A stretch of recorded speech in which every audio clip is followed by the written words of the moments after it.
వినుట వలన విశ్వాసము కలుగుతుంది. హల్లెలూయా.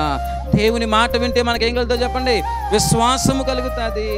ఈరోజు మీరు విశ్వాస భ్రష్టులుగా ఉన్నారంటే ఎవరి మాట వినట్లేదు? చెప్పాలి అందరూ కూడా. మాకు సరిగైన విశ్వాసం లేదంటే, రోజు విశ్వాసులకి విశ్వాసం లేదంటే వారు దేవుని వాక్యాన్ని వినట్లేదు. వినకపోతే విశ్వాసం ఎలా వస్తుందండి? ఈరోజు చాలామందికి వాక్యంతో సంబంధం లేదు, వాక్యం అవసరం లేదు.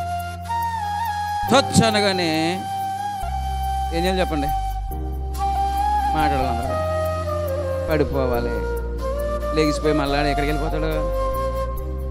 మాట్లాడతలేదు, పాపంలోకి వెళ్ళిపోతాడు, లోకంలోకి. ఎందుకంటే వాక్యం తెలియదు కదా. అందుకే నీ వాక్యమే నన్ను బ్రతికించింది, నా బాధలో నాకు అది నెమ్మది. నీ వాక్యమే చీకటిలో నాకు వెలుగుగా ఉందంట.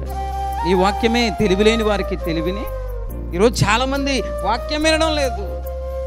వరాలు ఎక్కడ ఉన్నాయి? ఎవరు ప్రవచనాలు చెప్తారా? ఆ ప్రవచనాలు చెప్పే దగ్గరికి మాడతలేదు. వాళ్ళు ఏదో చెప్తారు, లేదంటారు, వచ్చేస్తారు. ఒక వాక్యం ఉండదు, ఒక ప్రార్థనా జీవితం ఉండదు, ఒక విశ్వాసం ఉండదు. అక్కడ పోయి ఇక్కడ పోయి అందరి దగ్గరికి వెళ్ళి తలెట్టేస్తూ ఉంటారు. అంజులేమో అందరి దగ్గరికి వెళ్ళి చెయ్యాడుతూ ఉంటారు. మనం అందరి దగ్గరికి వెళ్ళి ఏం చేస్తాం చెప్పండి? తలెట్టేసి నా కోసం ప్రార్థన